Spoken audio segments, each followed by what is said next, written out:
Entonces, pues ¿qué tal a todos? Buenas noches, bienvenidos a los que nos están viendo en vivo o los que nos van a ver después. Entonces, hoy nos tardamos un poquito por cuestiones técnicas. Vamos a iniciar.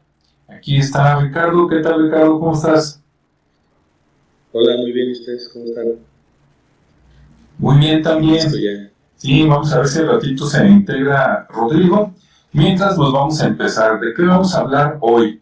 Bueno, el tema es sobre situaciones donde personas se tuvieron que disfrazar o hacerse pasar por otra persona para poder salir de un problema. Esto incluye casos donde mujeres se disfrazaron de hombres o hombres de mujeres. Y bueno, pues aquí estamos. Entonces, ¿cómo ves, Ricardo? ¿Quieres soltar el primero o me aviento yo?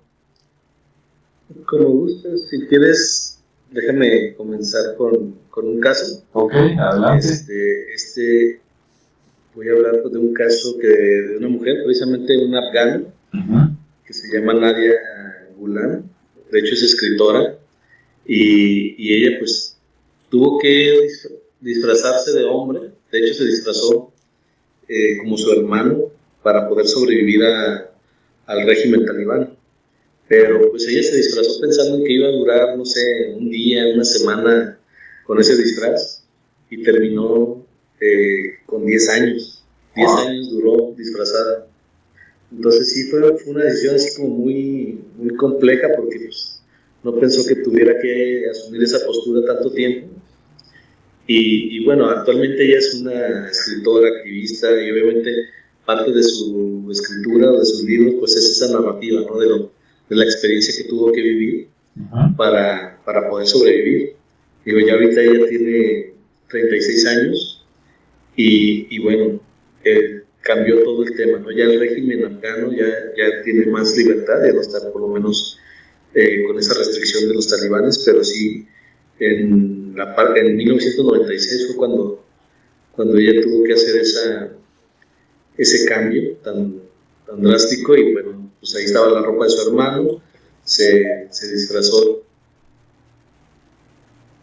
y bueno, aún así de niña tuvo que, digamos que había bombas, como ya ves que siempre hay mucha guerra civil allá, pues de pronto hay una bomba la alcanzó, y pues sí estuvo muy grave, la tuvieron hospitalizada y todo, pero bueno, pues se logró recuperar, le quedaron ahí algunas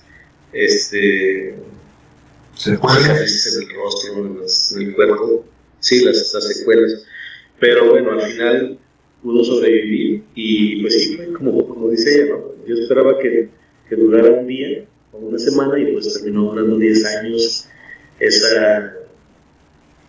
disfraz, y obviamente adoptó la identidad de su hermano, porque su hermano sí falleció. Él trabajaba en la calle, y pues en una de esos atentados pues falleció, y ella asumió esa identidad para poder sobrevivir, y pues obviamente lo logró de alguna manera, ¿no? Y tan así que se volvió activista. Todavía por ahí hay imágenes de ella en la actualidad, que como que se le quedó la costumbre de estar vestida como su hermano, y anda en su bicicleta vestida como hombre, pero bueno, ya reconocida, y bueno, pues ya no tiene esa necesidad, ¿no? Pero sí fue un momento muy, muy difícil para ella, porque pues las mujeres siempre han sido muy, como que las consideran ciudadanas del tercer mundo o de tercera clase, y más en ese tipo de lugares. Sí. Entonces ella pues tuvo que usar ese mecanismo de supervivencia, y desgraciadamente pues por algo pasan también las cosas, ¿no? Su hermano muere y ella toma su identidad. Sí, y bueno, eso le permitió vivir y recuperarse, y bueno, tan así que afortunadamente pues ya es toda una activista reconocida y escritora. Y obviamente para poder seguir viviendo se tuvo que refugiar en España, que también era muy llegó como un momento muy complicado y pues había ya prácticamente una guerra interna muy complicada y en una de esas se fue a Cataluña y pues ya lleva ya 15 años, ¿no? Le gustó tanto el lugar que ya lo adoptó y ya ha escrito 3 novelas. Entonces pertenece a una ONG que se llama Puentes para la Paz y bueno, es una mujer pues muy dedicada a sus libros, a su comunidad y bueno, es un caso bastante interesante, creativo en ese sentido, porque pues de alguna manera el querer sobrevivir pues te da esos mecanismos, ¿no? de pensar rápido y de aprovechar las oportunidades a pesar de las desgracias pues, que están y de los sentimientos encontrados pues, que estaban ocurriendo, ¿no? Por el tema de su hermano. Pero bueno, esa es una de las historias con las que quise empezar. ¿Tú cuáles traes? Sí, no, y está muy impresionante porque es de la vida real, es de mujer a hombre, sí, que a veces es más difícil, y no, pues ahora sí que merece una película, ¿no? No sé si tengan o no, le hayan hecho. Sí, yo esperaría que sí la hicieran, por lo menos, ¿no? Porque sí, obviamente aquí es un resumen, es un breve comentario de lo que pasó. Obviamente, ahorita ella defiende mucho el tema de la mujer, busca becas para que estudien las mujeres en Afganistán. O sea, está muy enfocada en eso, pero no vive en Afganistán. O sea, sí. No, pues, ese es otro tema, ¿no? Que ella sigue en España. O por lo menos hubiera sufrido algún atentado, no sé. Digo, ya es que de repente se dan esas situaciones. No todos, afortunadamente, no toda la gente es así, pero bueno, existen. Y pues ella está buscando esa parte, ¿no? De poderlas ayudar. Y pues está padre, porque finalmente todo eso lo llevó a ese propósito, ¿no?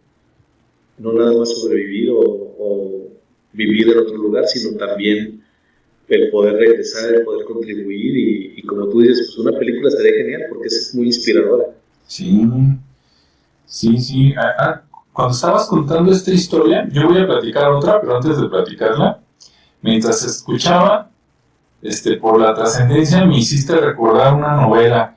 Yo creo que muchas novelas, como también muchas películas, están basadas en la vida real, aunque no te digan la leyenda de basado en una vida real, ¿no? Ahorita que está de moda, bueno, desde hace rato, ¿verdad? Desde hace varias semanas, la película, ¿no? De Sound of Freedom, que va a llegar acá el 31 de agosto. El protagonista principal ahí, bueno, no el protagonista, más bien el actor que salió, Jim Caviezel, hace muchos años, él, hizo muchas películas, pero antes de hacer el papel de Cristo y ahora del militar salvador de los niños, él salió en la última versión que yo vi del Conde de Montecristo, no sé si la viste. Sí. Esa, sí, muy buena la película. Eso, yo creo que es de las mejores películas, digamos, mejores novelas antiguas de relato, porque es la historia, digamos, de un hombre que le va, o sea, que lo pierde todo, ¿no? Ahí por una mujer, la mujer lo deja, cae preso, se lo llevan a una prisión así tipo Alcatraz, de la que pues prácticamente ahí se iba a morir, ¿no? Ahí se iba a pudrir, y resulta que ahí, si no me falla la memoria, ¿verdad? Más del libro que de la película, conoce a una persona, esa persona pues le dice ánimo, digamos que le da, lo instruye, aparte que le enseña, ¿no? Sí.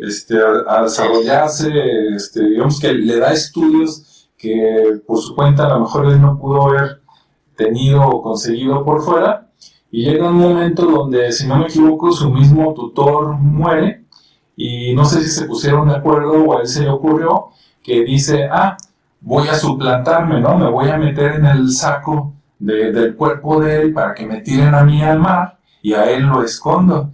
Entonces lo tiran a él al mar y ese fue precisamente como escapó de la prisión, y ya una vez que escapó, ahí sí ya no me acuerdo si el otro le dijo dónde había un tesoro o simplemente con los conocimientos que tuvo, él fue prosperando. Y hasta que llega, asume la personalidad de otra persona, se cambia el nombre, ¿no? Y de ahí sale el famoso Conde de Montecristo. y después de unos años, él regresa pues, con las personas que le habían hecho daño, ¿no? Y de alguna manera a vengarse, aunque sobre la marcha, luego se da cuenta de que pues no es necesario que él necesariamente se vengue, porque pues los otros solitos, digamos que ellos mismos hicieron su futuro, ¿no? ¿Cómo ves, Ricardo? ¿Por ahí te suena? Sí, sí, de hecho, prácticamente, digo, la novela de Dumas, de Alejandro Dumas, es un novelón, o sea, pero está basada en una historia real. Ah, mira, no sabía. Entonces, obviamente no sé si haya coincidido, pero hay una historia muy real. De hecho, me acuerdo porque al final existe el símil del Conde de Montecristo. Y digo, la película me gustó mucho con Caviezel.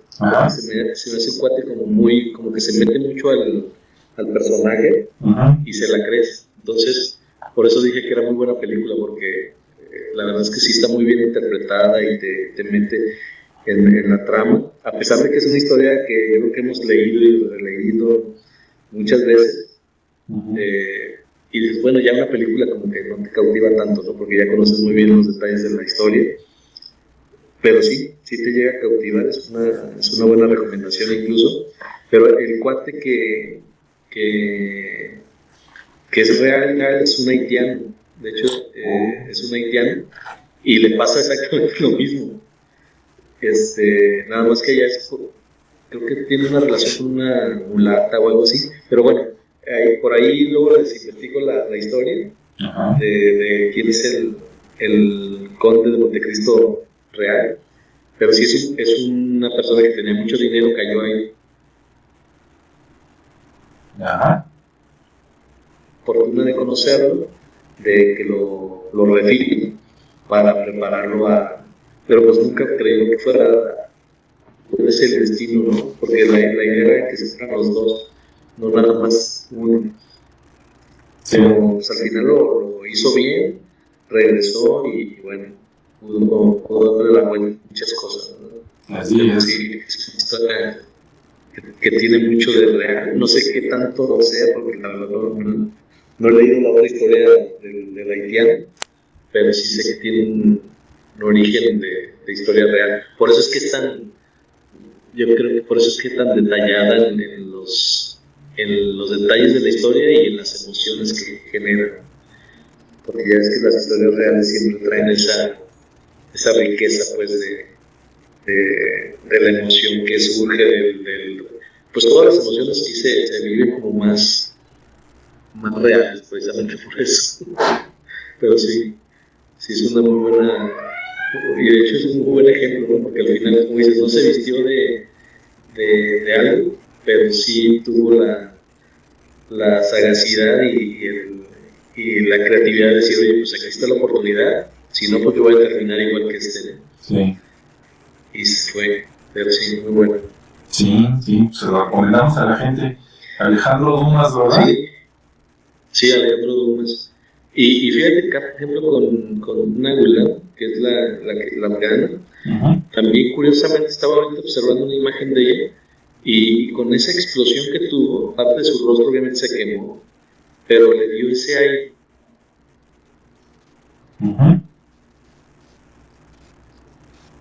Ese aire. Ah, caray. Ahora sí te dejé de escuchar, Ricardo, de repente cuando dijiste que ese aire.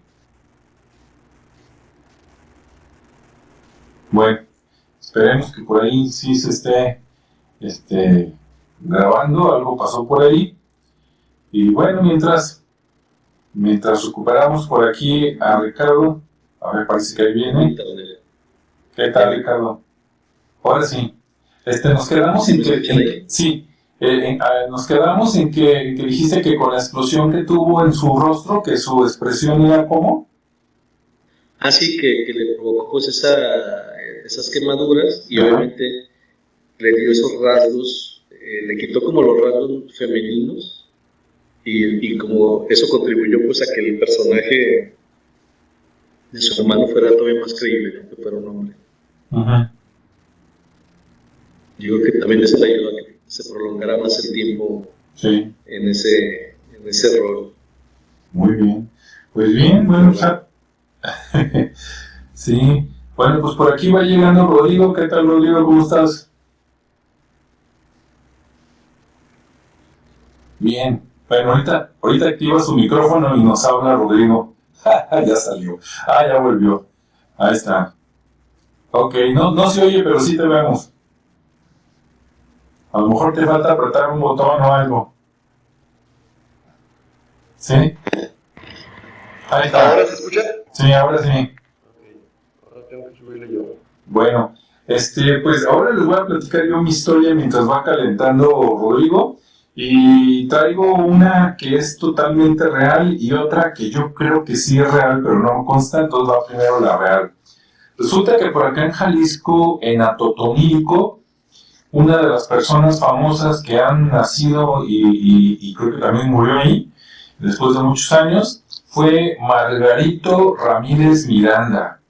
¿Y qué fue de él? Bueno, él se metió a trabajar a los ferrocarriles a principios del siglo XX, creo que por ahí por 1908. Después empezó, dicen que de franelero o algo así, supongo que era pues el puesto más bajo por ahí en los ferrocarriles, me imagino que era como el del aseo, ¿no? Limpiando cosas, y a los 3 años ya era jefe de máquinas. Entonces aprendió a manejar prácticamente el tren y después se hizo de ahí de los más buenos, ¿no? Bueno, es de esas personas que fueron escalando, digamos, en la vida, como dicen por aquí, y de repente dio un salto a la política. Él fue gobernador de Quintana Roo, creo que en 2 ocasiones, y gobernador de Jalisco una vez. No traigo el dato de cuándo, pero debe de haber sido por ahí como en los años 30, 40. Se dedicó a la política un rato. Y bueno, aquí lo interesante es que hay una versión oficial y una versión que a mí me contaron los de Atotonilco. Entonces yo le voy más a la de Atotonilco que a la oficial, pero voy a decir las dos.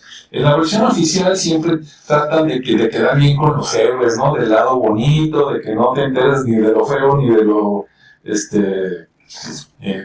pues, que todo, como que la vida es bella, ¿no? La versión oficial es que este señor, Margarito Ramírez, salvó la vida del presidente Álvaro Obregón. De hecho, la salvó unos meses antes de que fuera presidente.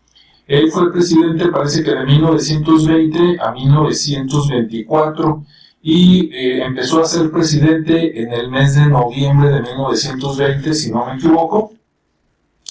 Y resulta que en abril, o sea, antes de que fuera presidente, pero que ya andaba en la política, creo que era gobernador o de algún lado, algo así, y resulta que pues a él no le caía bien a Venustiano Carranza. Venustiano Carranza quería eliminarlo del camino porque no quería que Álvaro Obregón fuera presidente, y entonces pues lo mandó a matar, ¿no? Como muchos atentados aquí en este país de México y en otros lados. Y el atentado fue en Chilpancingo, Guerrero, el 17 de abril de 1920, y entonces resulta que lo iban a matar, y la versión oficial dice que Margarito Ramírez lo disfrazó de ferrocarrilero y lo sacó en el ferrocarril, que por cierto viene hasta el dato de que era el tren número 10, ¿no? Como que los tenían inventariados y era el tren número 10, entonces lo hizo pasar por un ferrocarrilero, por un señor digamos, el administrador de la máquina o de algún ayudante, ¿no? Y así fue como lo sacó, digamos que lo ensució un poco, etc. Lo chistoso es que Álvaro Obregón fue presidente de México, y una de las cosas que lo distinguía es que solo tenía un brazo, ¿no? Creo que el izquierdo, el derecho no sé cómo lo perdió. Si alguien lo sabe ahí que nos diga, o no sé si así nació, pero le faltaba un brazo. De hecho, acá como los mexicanos de repente no respetamos a nadie, ¿verdad? Ni a nosotros, hasta hay chistes, ¿no? Que dicen que fue el presidente que menos robó de las arcas de la nación, porque además tenía una mano en lugar de 2, como todos los demás presidentes. Y bueno, como todo el mundo sabía que solo tenía una mano, pues pienso que aunque estuviera disfrazado, tuvieron que haberlo escondido un poquito, que no se le notara que que le faltaba una mano porque era algo muy, muy obvio de ver, ¿no? Y bueno, esa es la versión oficial y sí le salvó la vida, es real. Entonces, un jalisciense, Margarito Ramírez, de Atotonilco, salvó la vida de el que meses después fue uno de los presidentes de la República Mexicana. Bueno, esa es la versión oficial. Ahora vamos a ver la versión no oficial, que yo creo que está más correcta. Esta me la platicaron ahí gente de Atotonilco y me dijeron que todo el cuento, bueno, no cuento, toda esta historia es real, pero que no lo disfrazaron de ferrocarrilero, que lo disfrazaron de mujer. Entonces lo veo más viable porque si te pones rebozo y todo es más fácil ocultar que te falta parte del brazo, y si iban buscando a un hombre, ¿verdad?, al presidente, y de repente ves por ahí una señora, ¿no?, pues agachada, a lo mejor hasta con un chamaco ahí con el rebozo y todo, pues es más fácil que digas, no, aquí no está, y que sigas buscándolo por otro lado. Pero claro, pues dices, ¿cómo? De mujer, ¿no? El casi señor presidente y todo. Pues yo creo que sí, yo creo que esa es la buena. Entonces esa es la versión de la gente de Atotonilco, que Margarito Ramírez le salvó la vida al futuro presidente de México, disfrazándolo de mujer y sacándolo de una situación de atentado a través de un tren. Pues ese es mi relato, ¿no? Ahí si tienen algún comentario, adelante, y si no, vamos a ver qué trae Rodrigo por aquí. Adelante, Rodrigo. Bueno, hoy estaba buscando porque no me sé los datos de memoria. Yo sé que había perdido el brazo en una batalla. Estaba leyendo por acá que fue precisamente una granada la que le provocó perder el brazo. Entonces, bueno, sí era el manco. Bueno, buenas noches antes que nada. Perdón, de repente las cosas se complican y llegué un poco tarde. Bien, lo primero que quiero mencionar al respecto fue que cuando plantearon el tema sonaba bien. A ver, hombres que se visten de mujeres, mujeres que se visten de hombre, para poder cumplir una función social. Y la parte que me encontré es que empiezas a entender un poquito el discurso, no la práctica, pero sí el discurso, de aquello de que la sociedad machista, ¿cómo se llama? Misógina patriarcal, ¿no? Cuando hablamos de situaciones de mujeres que se visten de hombres para poder alcanzar una cierta notoriedad, una cierta posición que la sociedad les niega por el hecho de ser mujeres. Y esto fue mantenido durante mucho tiempo. O sea, vamos de nuevo, este es el discurso feminista actual. Sin embargo, esto ya se superó, ya no es una situación que se esté viviendo al 100% ahora, pero antes era lo normal. Digo, en las sociedades de las grandes culturas, básicamente era una situación donde el hombre tenía un papel que hacer y la mujer tenía un trabajo para limpiar. Perdón que lo diga así lo dice Mafalda o Quino en voz de Mafalda, ¿no? La cuestión en este caso es que es mucho más fácil encontrar ejemplos de mujeres que cumplieron papeles de hombre, usurpando pongo entre comillas la situación, las funciones. Y una de las más antiguas que pude encontrar fue la reina Hatshepsut de Egipto. Bien, no sé si recuerdas más o menos la situación, pero cuando los faraones morían, normalmente el primogénito tomaba el lugar del faraón, se convertía en el faraón y por lo tanto era investido y tomaba decisiones, pero muchas veces la muerte se presentaba cuando el heredero era apenas un infante, era un niño. Y entonces ahí se tomaba la decisión de que las diferentes personas que aconsejaban al faraón siguieran tomando las decisiones, o que la esposa designara, porque digo, cuando se le investiga como faraón también se le casaba, normalmente con una mujer mayor, o sea, normalmente con la antigua esposa del faraón, ¿sí? Entonces, pues, ella era la que mandaba, o en algunos casos era la madre del faraón que todavía estaba cuidando y tutelando a su niño, a su infante, era la que tomaba las decisiones. Este último caso es el caso de la reina Hatshepsut, donde la sociedad egipcia, tradicionalista, patriarcal, utilizando la palabra correcta, pues no permitía que las mujeres tomaran este tipo de posiciones sociales, pero como era una mujer y una familia que estaba muy bien asentada en el poder, ella logró mantener el orden, el control y quedarse en el puesto siguiendo que con el tiempo fuera reconocida como una gran gobernante. O sea, no fue tan despótica, hizo grandes cosas por su cultura, hizo grandes cosas por su imperio, y de alguna manera logró mantener la hegemonía en lo que llegaba el siguiente faraón. Bien. La situación en este caso es que estamos hablando de un caso de travestismo, porque para poder ser reconocida como faraón, tuvo que tomar ciertos elementos simbólicos. Por ejemplo, ella traía una barba artificial. Esa barba artificial ya la utilizaban algunos faraones, y ella se rapaba la cabeza como lo hacían los faraones varones. O sea, tuvo que tomar la apariencia, tuvo que tomar las cuestiones de forma, de símbolo, para poder ser, siendo una mujer, cumplir las voluntades y ejercer el poder sobre una sociedad estrictamente patriarcal y misógina. De una vez lo digo, ¿no? Entonces, bueno, ese es un primer ejemplo. Si nos venimos acá a México, tenemos a la Gran Reina Roja, que si no me acuerdo mal era pariente de Pacal, y que también cumplió en algún momento, un tiempo, la función de ser la dirigente de la sociedad de Palenque, y también hizo un gran trabajo. Eso es con respecto a referencias antiguas. Por el contrario, cuando estamos hablando de hombres que se visten de mujer, normalmente tienden, insisto, a hacer o tratar de retratar que es una situación de descender de nivel. Perdón que lo ponga de esta manera, no es mi idea, pero es básicamente lo que se está planteando en este momento.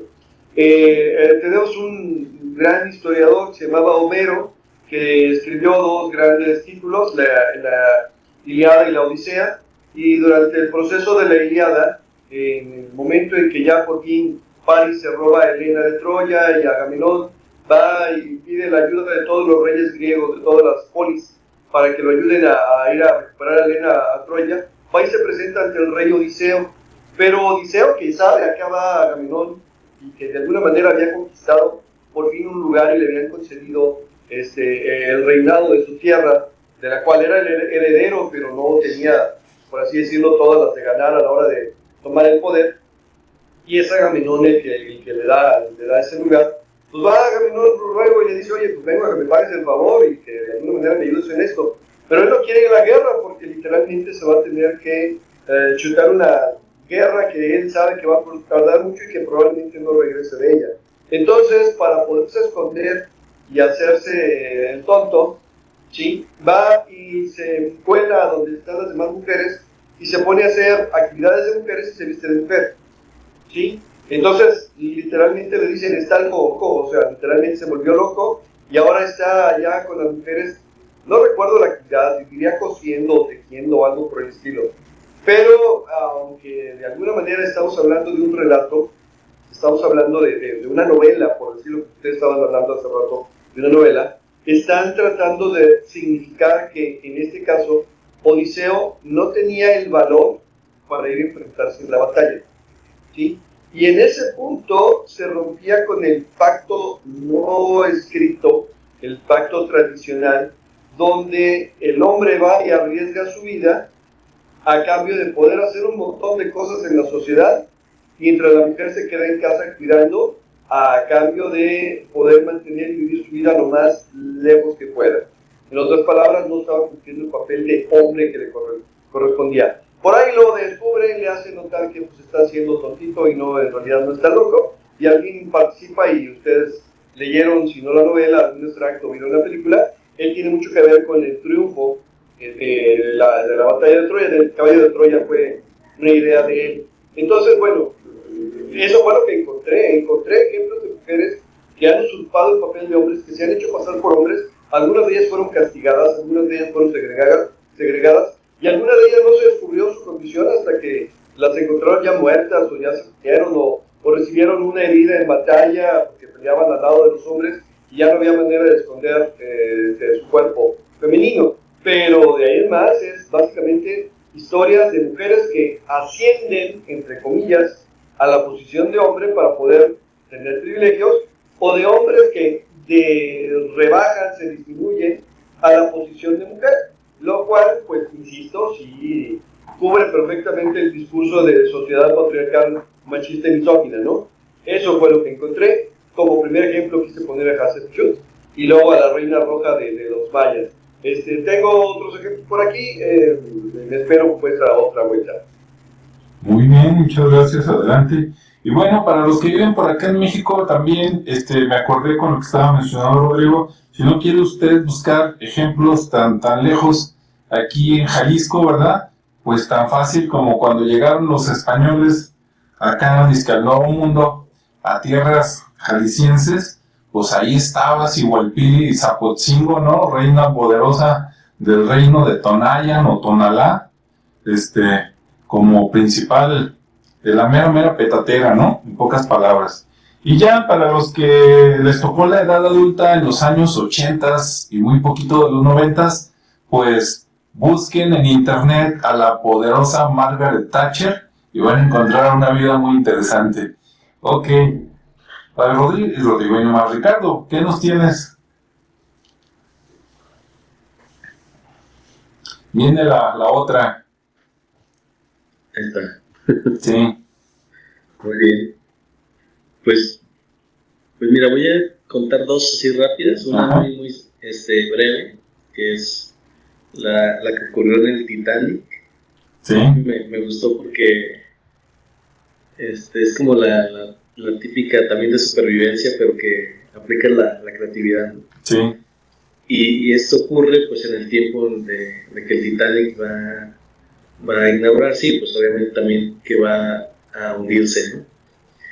Y bueno, por ahí está, pues había, no es una persona de abolengo ni nada, es alguien más que se metió ahí, compró su pasaje y logró ir, no es como el de la película tampoco. Sí. Pero sí, es una persona que al final cuando empieza a ocurrir la desgracia, es un ruso que se apellida Gruzchik, que es lo único que se sabe. Pues obviamente lo primero que él trata es de salvarse, ¿no? Pero el grito de hombres y mujeres primero, digo niños y mujeres primero, ya me estoy refiriendo a los hombres. Entonces él inmediatamente pues se queda congelado porque dice, sí, pues es que a qué hora me va a tocar y voy a alcanzar, ¿no? Entonces lo que pasa, pues corre a través del barco, busca el primer camarote disponible, para su suerte era de una mujer, se avienta toda la ropa que puede de mujer, sale vestido de mujer y para su suerte él fue dando el pase de abordaje hacia las lanchitas que estaban ahí a un lado, pues le dice, pase señora por aquí. Entonces pues se aprovecha de la confusión, se sube y pues ya se salva, ¿no? Pero en ese de que se salva, ahí a un lado iba una mujer francesa que se quedaba viendo sospechosamente y él pues se alejaba así como evitando su mirada y no quería estar muy cerca de ella, y ella va y se le acerca y le dice que es un miserable porque se acaba de engañar a la policía, pues al cuate que lo dejó pasar, y le dice que por favor no lo vaya a descubrir, ¿no? Que no diga nada. Y pues al final no dice nada y pues se salva, ¿no? Y es como la historia que quedó ahí documentada, como parte de esa experiencia general del Titanic, ¿no? Eso así como breve. Ese es uno de los casos donde un hombre se viste de mujer para sobrevivir, igual que algo parecido a lo que tú mencionas, pero acá por otra situación, ¿no? Uh-huh. Y otro que voy a aprovechar, porque este fue muy breve, lo hice así como un resumen, incluso es un libro que no sabía que existía. Uh-huh. Me gustó mucho porque trae varias historias, y lo dice déjame ver si está por ahí. Ese libro se llama Las Insumisas. Oh. Entonces es así como son historias verídicas, todas. Entonces habla desde Juana de Arco hasta Cristina de Suecia, mujeres que se disfrazaron de hombres para ser poderosas, ¿no? Entonces así como el eslogan de esta historia, o de este libro, mejor dicho, porque trae historias varias.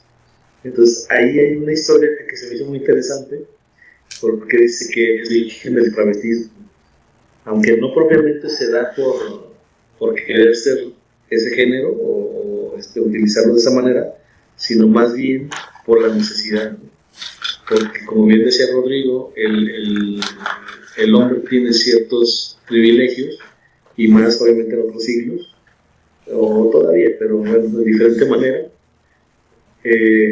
Entonces el hecho de tener ese género o de querer pertenecer a esa parte de ser un hombre en la vida cotidiana, pues les da ciertos privilegios, como era el poder trabajar y el poder trabajar en cosas que a las mujeres no les son permitidas, ¿no? Entonces había ahí una mujer que bueno, incluso se cortó el cabello, se puso una gorra,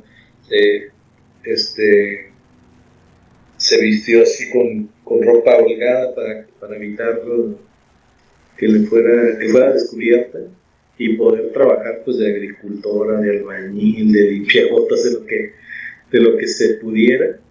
Y bueno, eso le permitió pues vivir y mantener esa postura de hombre, ¿no? El traje de hombre, de estar, porque al final de cuentas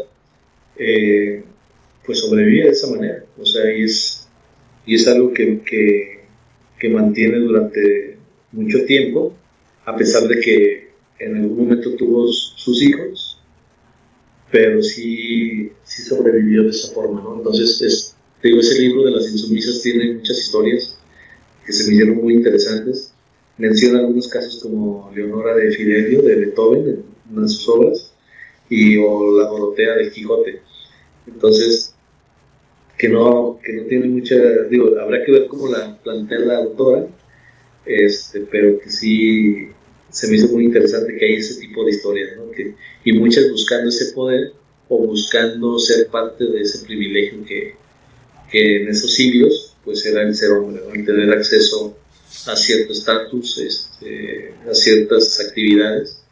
Y pues bueno, obviamente quien era descubierta, pues obviamente le achacaban mil cosas, ¿no? Porque al final de cuentas las podrían considerar hasta brujas, ¿no? En algunos casos, o que iban en contra de Dios, porque también, como las escrituras dice que el que se vista de hombre, la mujer que se vista de hombre, o que el hombre que se vista de mujer será abominado, pues bueno, no es muy bien visto por la parte de las iglesias, ¿no? Entonces, pero bueno, esa es la otra historia, ¿no? De otra mujer que es real en un libro.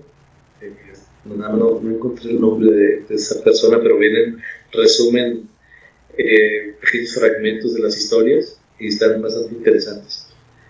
Entonces, bueno, pues ahí están dos ejemplos rápidos de hechos reales, que cada uno en su, digamos que en su contexto, les permitió sobrevivir o vivir como ellos querían. Muy bien, muy interesante. Bueno, pues ahí voy con mi última contribución. Esta está sacada primero de mis recuerdos allá de mi adolescencia. En los años 80, no recuerdo si leyendo algún cuentito por ahí que ni siquiera recuerdo de qué editorial, o a lo mejor leyéndolo en la revista Duda que se editaba en aquellos tiempos.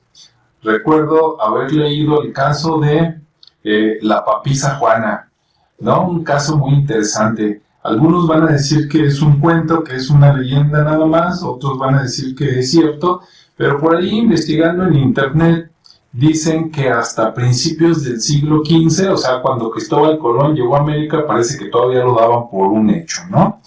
Y cuentan que por ahí, en algún año entre 1857 y 1882, hubo una papisa. Dicen, ¿cómo que la papisa? Bueno, pues si ahorita con Benedicto, el dirigente de la Iglesia Católica, es el Papa, yo creo que sería la mama, pero como se oye chistoso, pues era la papisa Juana, ¿no?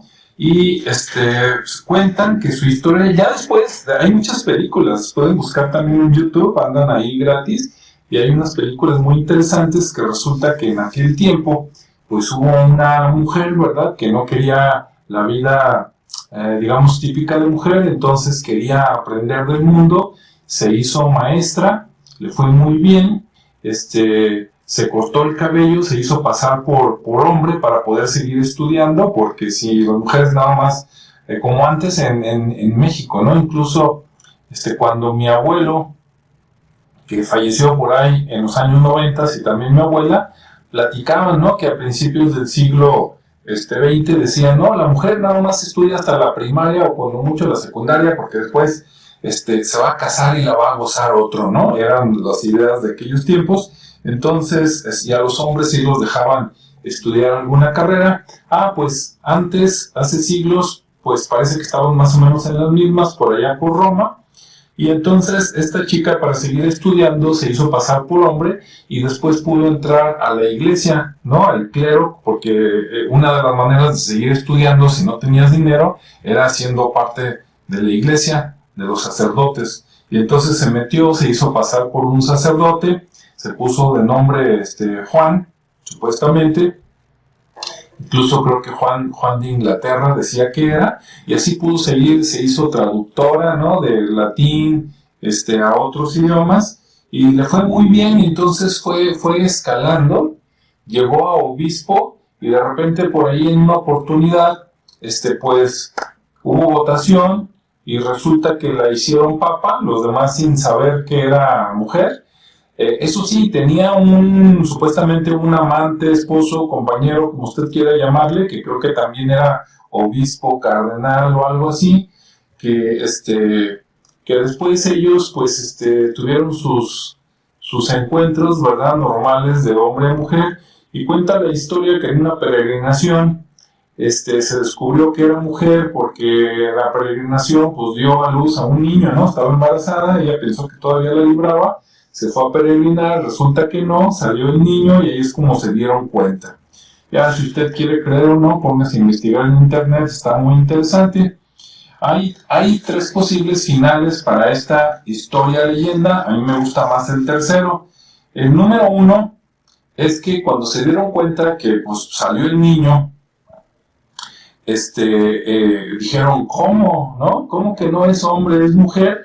Y que entonces murió apedreada. Eso me suena como al Islam, como a esas otras religiones, ¿no?, donde la vida es todavía más dura para las mujeres. Entonces me cuesta creer que haya sido el final real, pero quién sabe, ¿no? En una de esas tal vez, aunque si ese fue el final de ella, no dicen qué pasó con el niño. ¿Sí? Entonces ahí queda la gran duda, ¿y qué pasó con el chamaco? Bueno, segunda versión. La segunda versión es que murió en la peregrinación por el parto, por perder la sangre y todo eso, y que también el niño murió, ¿no?, por no poder haberlo atendido, digamos, oportunamente, entonces los dos mueren. Bueno, puede ser, este final está muy de película, ¿no?, del siglo XX.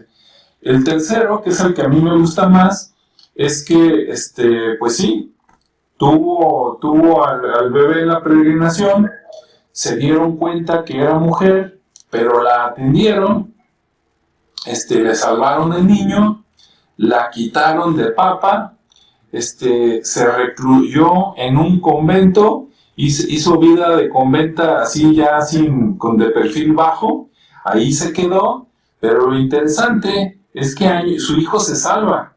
Y su hijo, años después, suponemos que motivado por ella misma, por la papisa Juana, estudia, se hace un hombre estudioso y llega a ser obispo todavía. Y siendo obispo, él entierra a su madre, que pues ya era anciana para esas fechas, ¿no? Entonces se me hace una historia de, ¿cómo se puede decir?, pues de gente que se quiere superar, ¿no? Entonces yo le voy más a esta última, ¿verdad?, porque me gusta más. Las otras se me hacen así muy sin chiste, ¿no? Pero bueno, ahí está. Y pues listo. Rodrigo, ¿qué nos tienes para el cierre? Bueno, si tú mencionas a la papisa que en teoría no existió, pero se dice que sí existió, o sea, hay muchas dudas respecto a ello. Se menciona de esta mujer, de Juana, que después de ella, uno de los requisitos para poder ser papa es que el deán, el encargado ahí del proceso de la elección del papa, tiene que comprobar que la persona que podría ser designada tenga testículos. O sea, a partir de ahí empezaron a hacerlo. Ahora, la parte de los testículos, con perdón de la expresión, es que era una tradición romana, y recordamos que el Vaticano está enclavado en Roma, de los romanos el que poder jurar, y para hacer un juramento que se tenía que cumplir, se tenía que hacer con la mano en los genitales, en los testículos. Por eso se dice testificar. Soy testigo y testifico que voy a cumplir con esta situación. Entonces, bueno, también ahí da pie a entender si es cierto o no es cierto. Lo que sí es cierto y que sí se pudo comprobar fue la situación de Hipatia de Alejandría. Hipatia de Alejandría, un poquito anterior a esta situación, estamos hablando del año 350, 360 por ahí, y ella era una mujer noble de la sociedad de Alejandría en Egipto, del tiempo donde los romanos ya habían conquistado y que de alguna manera Alejandro Magno por ahí estaba haciendo de las suyas en otros lados, y cuando el cristianismo empezaba a prosperar en esta zona de Egipto. Y entonces se daba una situación muy interesante. Estaban las escuelas neoplatónicas que enseñaban ciencia, que enseñaban artes, que enseñaban a pensar, y estaba el cristianismo que de alguna manera ya empezaba a tomar ciertas características de dejar que la gente no pensara, no razonara, o sea, ya la parte fanática que de alguna manera se estaba haciendo presente. En ese sentido, una mujer, Hipatia de Alejandría, era una alumna destacada. Si bien no se permitía mucho a las mujeres estudiar y tener conocimiento, debido a su cuna noble sí se le permitió, al grado de que se convirtió en la maestra principal del neoplatonismo en esta ciudad. Pero aquí va la situación. La única manera en que se le permitía entrar a los recintos de la escuela era vestido de hombre, o sea, era vestido de maestro. Los maestros tenían una vestimenta especial. No había vestido equivalente para mujeres porque no existía una situación así, pero ella sí podía entrar vestida de maestro. Y ella era la dirigente de ese proceso. La parte triste del asunto es que los cristianos, al ver que era una mujer que estaba vestida de hombre y que de alguna manera era una mujer que pensaba y que de alguna manera era una mujer que tenía influencia y se dedicaba a razonar más que a hacer otras cosas, acabaron apedreándola. Pero bueno, esa es la parte triste de la historia. La consideración en este caso es que es otra mujer, perdón la expresión, travestida, que tuvo que, una sociedad que era propiamente machista, hacerse pasar por hombre, aunque todo el mundo sabía que era mujer, pero no era la única manera en que podía tener acceso a esa situación.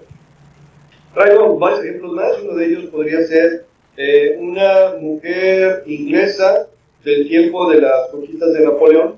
Se llamaba Margaret Ann Bulkley, no más que no me sé los nombres de memoria, y ella era una mujer que de alguna manera trató de entrar a la facultad de medicina, pero en ese entonces pues no entraban a la facultad de medicina las mujeres. Entonces se hace pasar por hombre y consigue entrar a la facultad de medicina pensando que era hombre, y consigue conseguir trabajo en el ejército británico, y consigue convertirse en primer oficial de medicina para el ejército británico. Ayudó a los enfermos y heridos de la batalla de Waterloo, donde Inglaterra dominó y le ganó a Napoleón, y murió, y todo el mundo pensaba que era hombre, y resulta que cuando le estaban haciendo la autopsia, oh sorpresa, no era hombre, era mujer. O sea, ella sí vivió la vida como hombre, literal, para poder ejercer una actividad que ella tenía. Tengo otro ejemplo, que sería Martine Aurore-Lucille Dupin, mejor conocida como George Sand, que vivió un proceso de separación o divorcio de sus padres, y que a partir de ahí es cuando ella empezó a vestirse de hombre, y siendo hombre escribió novelas, y era muy amiga de, entre otros, Chopin, y bueno, entró al círculo artístico de la Europa de ese tiempo, pero solamente como hombre, no pudo entrar al círculo siendo mujer. Y por último, para el ejercicio, a las hermanas Bronte, que tuvieron que publicar varias novelas, varias poesías y varias novelas que no hubieran podido publicar siendo mujeres, tenían un seudónimo de hombre, y al final son las autoras de Cumbres Borrascosas, un libro bastante conocido, o La Inquilina de Will de Hall, que no es tan conocido por acá, pero que es bastante frecuente encontrarlo entre la literatura infantil o adolescente de Inglaterra. Entonces, pues así como ejemplos tenemos bastantes.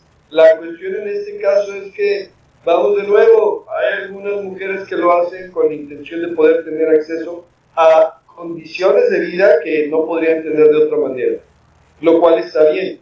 Hoy, insisto, el discurso feminista está bien como una referencia histórica, no como una referencia actual. Sin embargo, bueno, ustedes me podrán decir que sí hay determinados lugares, que sí hay determinadas situaciones donde esta parte del machismo y la misoginia se siguen presentando. Estoy de acuerdo, ¿sí? Pero en ese sentido, la cuestión del travestismo era muy señalada. Hubo gente que pudo estudiar medicina, pero no pudo ejercer la medicina porque era identificada como mujer. Entonces, bueno, ¿qué más tengo que decir? Pues que de repente las historias, insisto, hacen ver o hacen notar como que unos ascienden y otros descienden. Yo creo que al final cada quien está buscando salir adelante en las condiciones que tiene. Y aquí la dejo. Muy bien, bueno, pues muchas gracias. Y bueno, con esto concluimos. No sé si quieran dar así un último mensaje o ya listo. Ricardo, ¿algo más? Pues bueno, digo, sigue habiendo más casos muy parecidos como los que mencionaba Rodrigo, casi de todo tipo, ¿no? De los que quisieron escribir, los que de una jazzista que por ahí también se vivió toda su vida como hombre y fue muy exitosa, hizo su banda de jazz. Digo, hay muchos casos, ¿no? Yo creo que aquí lo interesante es ver ya en la actualidad si todavía esa necesidad de vestirse de mujer es precisamente por esa razón de subir un nivel o de estar con los privilegios de que tienen los hombres, o al revés, o viceversa.